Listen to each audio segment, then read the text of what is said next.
is back with mind-blowing magic and the most extreme illusions ever. Drive towards me as fast as you can.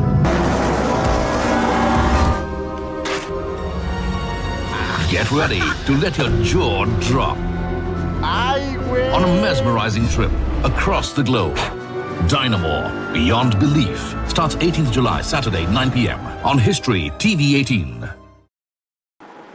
Hello everyone, welcome to this live. I'm Shibani Gharat. It's been a few years since award-winning British magician Stephen Crane, aka Dynamo, last worked his magic. Now fully recovered from a career-threatening illness, he's returning to television with a gripping new mini-series, Dynamo Beyond Belief, premiering in India on History TV 18 on 18 July, which is Saturday at 9 p.m. But ahead of the show premiere, joining us today live for this live session is Dynamo himself.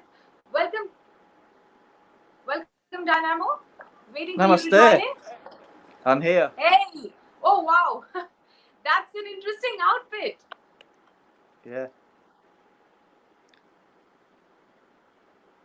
How are you So doing? Dynamo, we are, pretty much excited about this new show. Can you just tell us, like what do we expect? What do we expect from this one? Beyond Belief is the best magic that I've ever done. It's taken me a long time to make the show, as I went through illness during the making of it, and then I came out the other side. But I believe it's the magic that people have been waiting for, and I can't wait for the people in India to see it. Okay. So you mentioned you have. You have been missing from magic for the past couple of years. Can you tell us more? I believe you had to undergo like a food poisoning, and then which aggravated and became worse because of an existing condition that you had. Tell us, what was that like? What was the recovery? And how did you prep yourself over the past couple of years? So I've had Crohn's disease for many years, and a few years ago I contracted food poisoning, as you mentioned, and it caused the Crohn's to spread to a different part of my bowel and caused arthritis to take over all of my joints. So I was physically unable to perform. I could, half of the time, couldn't even get out of bed. So at the beginning it was very worrying, and I thought my magic career might be over. But then I used my grit and determination to find my way back and to reevaluate my whole approach to magic. And I ended up creating all of the magic that you see in Beyond Belief. So the show captures the entire journey, my ups and my downs. So some of it might not be, might be a bit uncomfortable to see, but then you see how it inspired the new style of magic. Okay, but so much has changed in the past few years. What are the new tricks that we expect from you? Some of the things I'm excited about, I don't want to spoil them because I want you guys to see them in the show, but the finale of episode 2, something I filmed on the streets of Japan, it was kind of like a childhood dream come true, and it's also one of the most dangerous things I've ever done. So yeah, you're going to be looking at it through your eyes like scared, but I can't wait for you guys to see it. We also filmed in places like Dubai, in Mexico. We went all over the planet. Okay. So, what's your key to probably, I say, such great magic? How do you exactly control your mind? What is it? How do you train yourself for magic? The key for me is focus. Okay. It's about taking the idea and making sure you know what it is you have in your mind that you want to bring to life, and then finding the best way to connect that with the audience and to create an experience that people will never forget. Okay, so but what is the kind of training? So let's say if you are an athlete, you keep on pounding in that mileage, or you do some sort of a workout. A singer keeps on practicing his singing, for example. But what is it that you need to become a great magician? Like, how do you train yourself for that? Like, what is the practice? What is the regime that you follow? How do you bring in that focus? It's about knowing your underlying goal. That can be, for someone, it could be getting fit and healthy by going to the gym. So you focus your energy on that. Whereas for me, if I'm focusing on a new piece of magic, then with my skill set and what I've built up over the years, I kind of figure out a way to channel the energy in the right direction. And then I just put my heart and soul into that and hopefully get incredible results at the end. But even if things don't quite go to plan, the things I'll learn from the experience put me in the best mindset to move forwards and learn from the experiences. So I don't treat anything as failure or anything as a bad experience. It's just a new way to learn things and give me a different perspective on life. So, you started pretty early. What was it like that, lured you or enticed you towards magic? Like, what is it? What made you, want to say that, oh, I wanted to be a magician? To be honest, magic saved my life. It gave me something to live for. Before magic was in my life, I was having a really hard time at school. I didn't have the best upbringing and I didn't have anything to feel positive or proud about myself. And then my grandpa shared with me some techniques to use on the bullies at school who were giving me a hard time. And them techniques ended up opening up a whole new world to me. And from that moment on, I started to find myself. So yeah, I think it was finding myself through magic that gave me a reason to live. Okay, so can you just share some of the tricks taught by your grandfather? Initially, the first thing he ever showed me was how to stop people being able to lift me up. I was a very small child. I didn't weigh that much. And the bigger guys at school would pick me up, throw me into the trash can, to the weedy bin. They would push me down the hill. They would just give me a really hard time. But then when my grandpa saw this happen to me one day, he showed me how to stop them being able to lift me. And I tried it and they couldn't move me. I was like stuck to the ground and it stopped me getting thrown around. And then after that, they spread rumours around the playground that I had some special powers. And my grandpa started to help me develop more skills. And then I've been doing it ever since. That's and then the all rest of the history. kids were scared of you. All the kids were scared of you after that. Yeah, initially they were scared of me and it did alienate me a little bit, but it protected me. And then over time, I learned how to take these skills that I've been developing and create a performance that I could share with people to make it a positive experience. Okay. So, but what goes on in your mind when you're performing magic? Like you mentioned, focus. It requires a lot of focus. But let's say you're performing magic right now, like for us. What do you think? When I'm performing, the thing that I'm aiming for is to have a connection with the people because it is about the experience that my audience gets. Like when I filmed in India, the connection I got with the people out there was so incredible. And I think trying to create that moment of wonder that they're going to remember forever is the most important thing. So I guess when I'm performing, it's not about me, it's about the other people. Okay, so interesting you mentioned people, and most of the magic tricks are when you are actually interacting with a person face to face. But today in the era of Zoom calls and social distancing and all the remote calling and video chatting that we are doing, will you be able to perform magic just like this across from one call to the other? I've got some things I've been working on, which maybe in the future, maybe we could do a virtual tour, because I know people in India would probably love to see that. But yeah, I think, the world is changing and everyone's having to adapt. But I think, as humans, we adapt really well. And it's about pushing the boundaries and seeing what we can do and seeing how far we can take things. So definitely watch this space. I think there'll be more magic coming your way soon. Okay. You mentioned how, magic, how important the role magic played early on in your life. It helped you control the bullies in your school. But today, if I were to ask you, what does magic really mean to you? For me, magic is everything. It's the reason I get up in the morning is to create moments of wonder that I can share with people. It invigorates me, it inspires me, and hopefully, first and foremost, it inspires other people when they see my performances to believe in themselves and believe that we can do things we didn't think were possible. Okay, so can you share us one of your favorite tricks? One of my favorite pieces of magic is in Mexico, and I don't want to totally spoil it, but I will say but it involved a scorpion. So keep a lookout for that. It's in the new series, Beyond Belief. There's so many good moments, though. The big finale to the whole series, I don't want to spoil that, but that is probably the riskiest thing I've ever done. And I can't wait for you Okay. guys to see it. That's in the finale episode. Okay. Okay. So when are you coming to India? You mentioned you had like a great connect with the Indian people. Of course, it can't happen immediately because of the lockdown. But are you planning to visit the country anytime soon? Any India-specific tricks that you have in mind? I definitely want to come back to India in the future. I had such an amazing time when I filmed there, and the fans out there are just incredible. I mean, the last time I came was quite a few years ago, and I was very fortunate to get to meet SRK, which was pretty incredible. So, I definitely want to come back there and hopefully do some live shows and try and share magic with as many people as possible.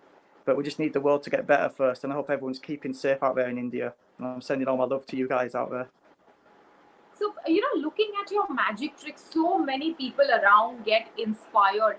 Can you tell us who inspires you?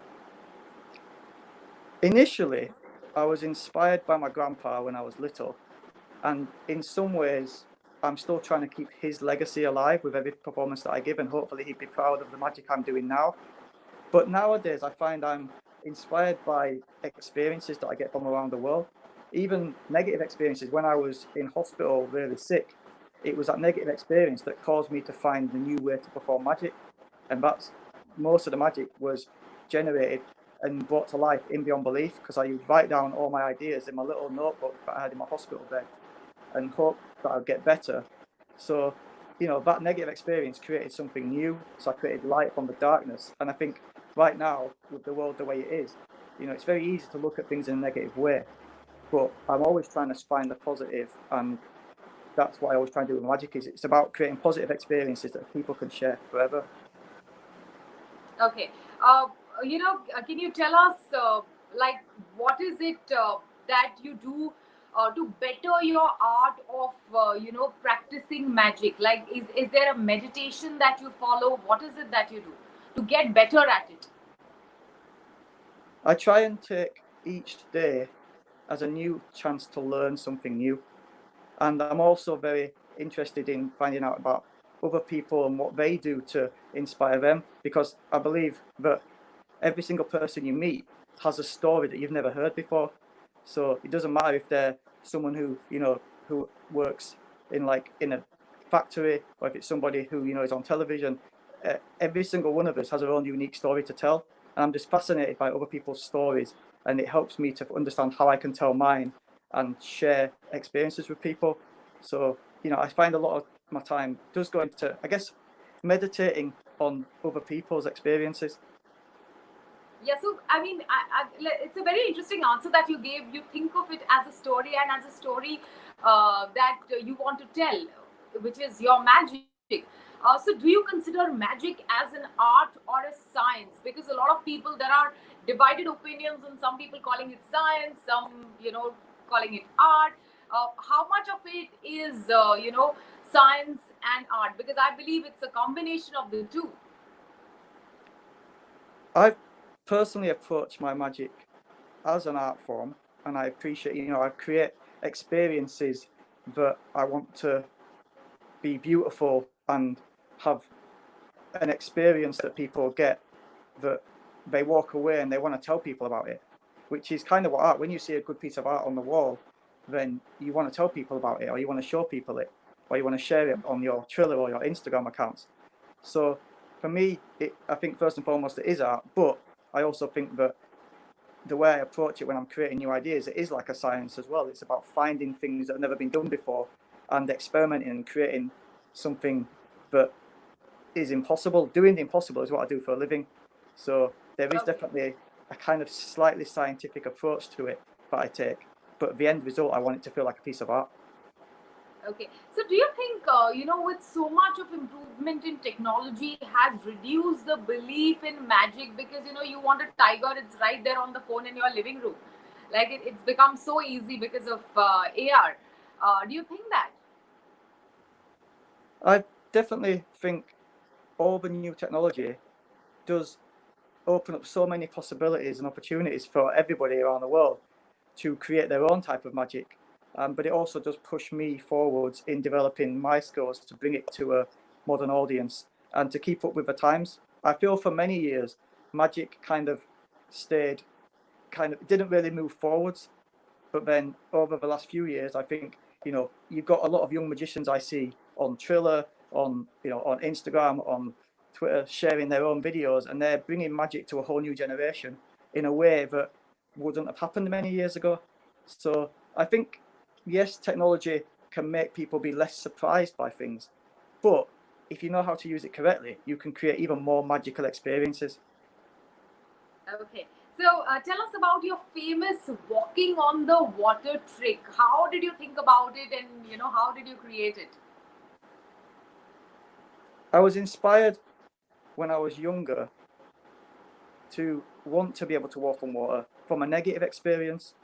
I used to get thrown into the lake near where I lived. It was a dam that separated where I lived and the neighbouring estate. And I didn't know how to swim. I didn't learn to swim until I was 14. But the kids would push me into the water and see me like flailing away, like thinking I might drown. And I just wished that I could walk on the water. And then as I got older and became a magician, it became a lifetime ambition. And the River Thames obviously became the famous landmark that I walked across. Okay. Tell us about, about how, what would you have done had you not been a magician? I mean, it was an initial experience that made you become a magician, made you learn magic tricks. If not a magician, what would you have been? If I wasn't a magician, I probably would have become a stunt car driver. I always loved stunt car driver. Yeah, I love driving and it's I love the films like Fast and the Furious, and I kind of always like the James Bond car chase sequences. And if you've seen any of my shows, I always try and involve some sort of car magic in there.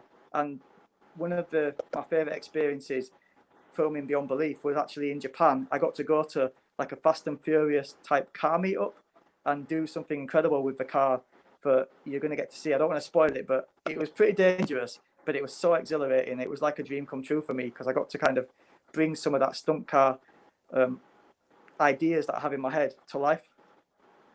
Okay, what is the magic trick that you would like to create now? You mentioned how you always wanted to walk on water and eventually you made it happen. What is it that you want to create now and want to do it in the coming days? I've got lots of ideas that I'll be working on. Obviously, because of the current state of the world, some of these ideas have to be put on hold.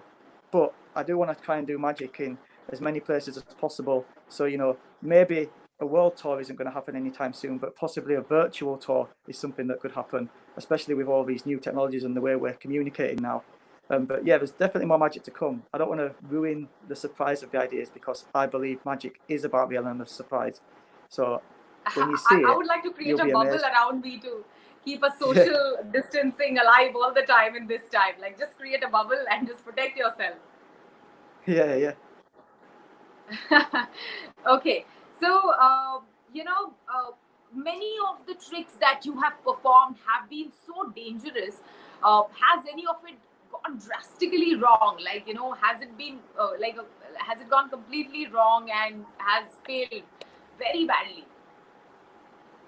Often when I'm coming up with ideas, when I'm kind of working on them, things might not quite go to plan in the early stages. During a performance, though, or you're speaking about in working on ideas in practice while you're practicing. A lot of the times, I have the initial ideas, and it takes me a long time to kind of bring these to life for people to see them.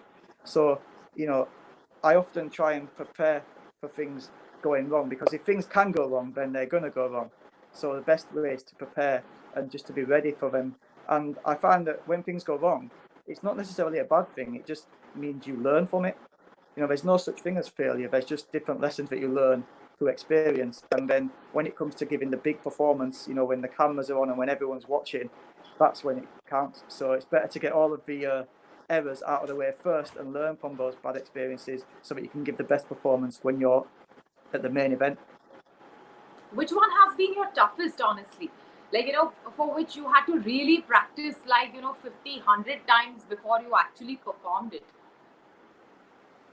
It's crazy because some of the things that I have to practice more are not even necessarily the dangerous things. They're the more intricate things, which I'm going to be up close and personal with people. So I think some of the bigger ones, they're very dangerous and they require a lot of practice. But until you get up there and do it, it's very hard to know exactly what's going to happen. You can only prepare as much as you can. It's a bit like training, I guess, for like a boxing match. You do all the training before you get in the ring, and when you get in the ring, whatever happens is going to happen. So the probably riskiest thing that I've ever done is the big finale to the entire series of Beyond Belief. But I think it's the perfect piece of magic for people to see around the world right now, and I think it will really resonate with people. Okay, on an average, then how many hours of all of this, trying it out again and again happens for you on a daily basis? How do you do it? I'm just curious to know, how do you do it? For me, it's my life. Some days I'll stay up 24 hours just working on magic and then sleep for a whole day. But I think I just dedicate my life to it. I don't really see it as a job. It's the thing I love to do the most, and seeing the reactions from people just makes it so amazing. Like, I can't describe that feeling. So I don't really look at it as how much time I put into it. I just think the more I put into it, the more I get out of it. Okay. So, there are so many other magicians who keep on performing new tricks all the time. Any magician's trick that you want to recreate, or probably, recreate with a twist? I'm always inspired by magicians, everyone from David Copperfield to the legendary Houdini. And I used to kind of, watch a lot of magic when I was younger. But nowadays, I try not to watch too much of what other people are doing because I don't want it to inspire me and influence me, as I'm trying to create unique experiences and really push magic forwards for the new generation. So I try kind of not take too much inspiration from older magic now and just try to create new experiences. But I love magic, and I always love all the videos that there's lots of young magicians, especially from India, who keep sending me videos on social media, and I love watching those. So keep sending them because I'll share the best ones with all of my followers.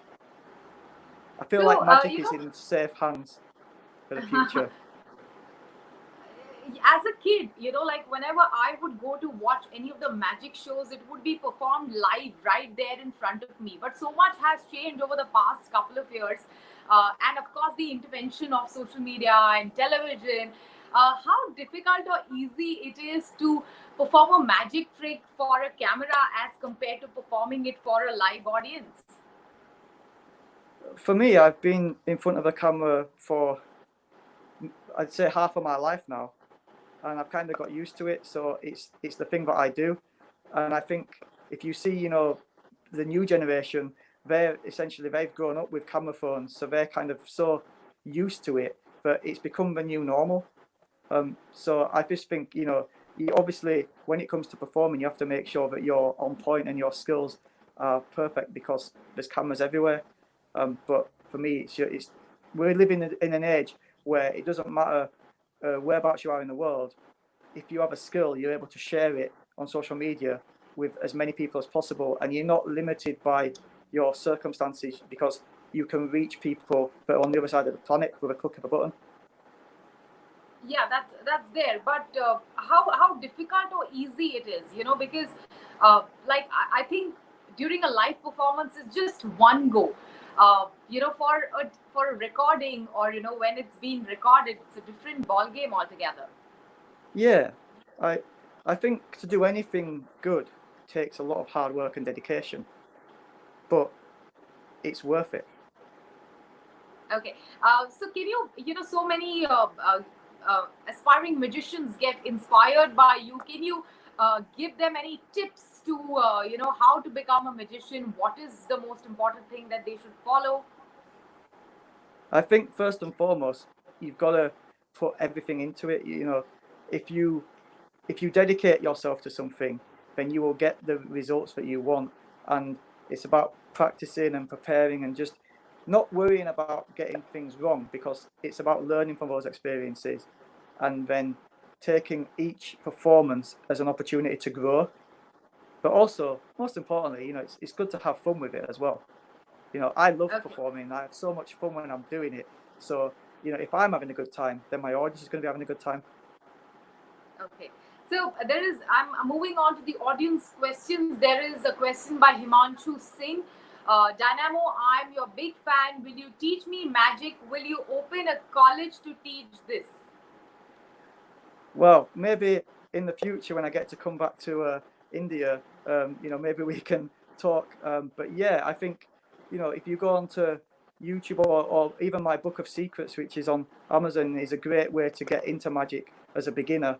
But yeah, magic's a great thing to do, especially when you're having to be on lockdown and stay at home. It's a good thing to dedicate your time to doing. So shout outs to you, Iman. Yes. There is a question by Pulkit Verma.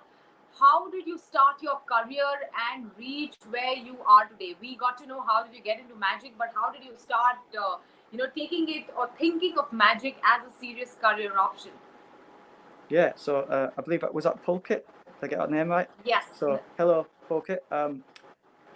When I was at college, I ended up getting requested to perform at more parties than I had time to do my college work, and I realised then that maybe there was a calling for me to make this a career. So I ended up dropping out of college and just basically creating a business plan and pursuing magic as a job. At first, many people, my family included, didn't think it was necessarily the right idea, but I had such passion for it, and I ended up meeting a guy called Tony from the Prince's Trust, who was kind enough to give me a business startup loan to help me bring that idea to life. And I guess the rest, as I say, is history. Okay. Please tell us a bit about your family by Sushant Sahu. I live in London with my amazing wife, and I've got 2 dogs. I don't have any children yet, but maybe in the future, as I love kids. I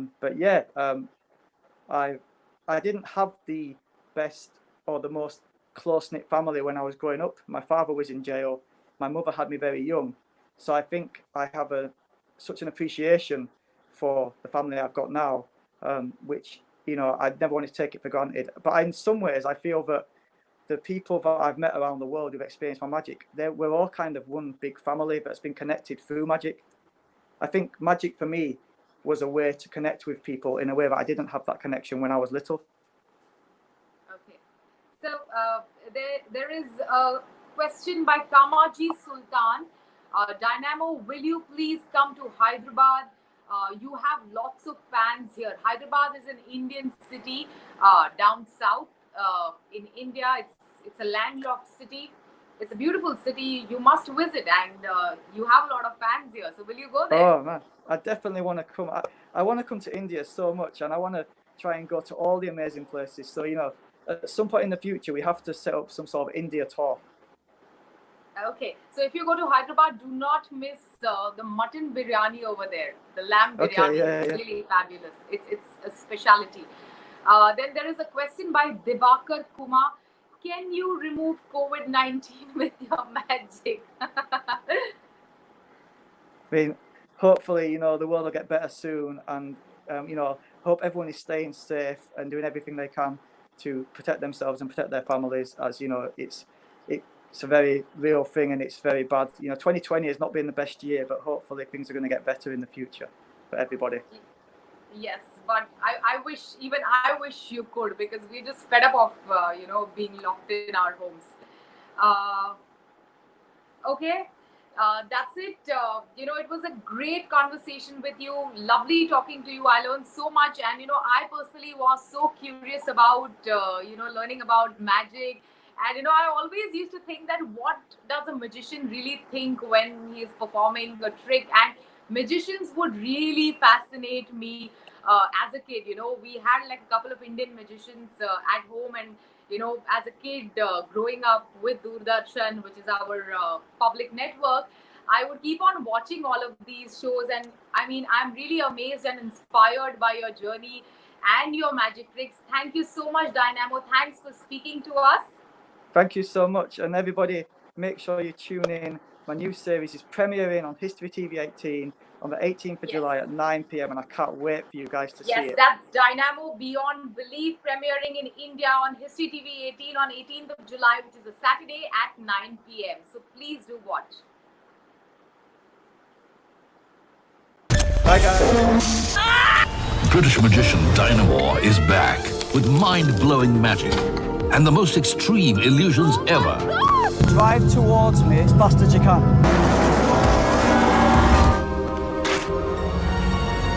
Get ready to let your jaw drop I win. on a mesmerizing trip across the globe. Dynamo Beyond Belief starts 18th July, Saturday, 9